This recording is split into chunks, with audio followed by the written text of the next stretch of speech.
সম্মানিত দিনী ভাই বোন, বিশ্বাসঘাতকতা একটা বড় অপরাধ, যার ফলাফল জাহান্নাম, যা দিয়ে জাতি ক্ষতিগ্রস্ত হয়, জাতির অধীনস্থ জনগণ ক্ষতিগ্রস্ত হয়।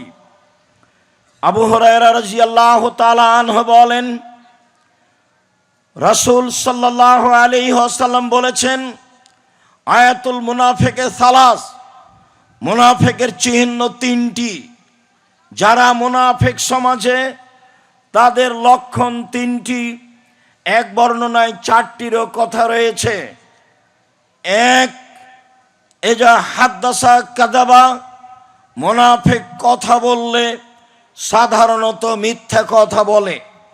ওই যে ওয়াদা আখলাফা, ওয়াদা করলে সাধারণত ওয়াদা ভঙ্গ করে। ওই যে উতুমেনা খানা, তার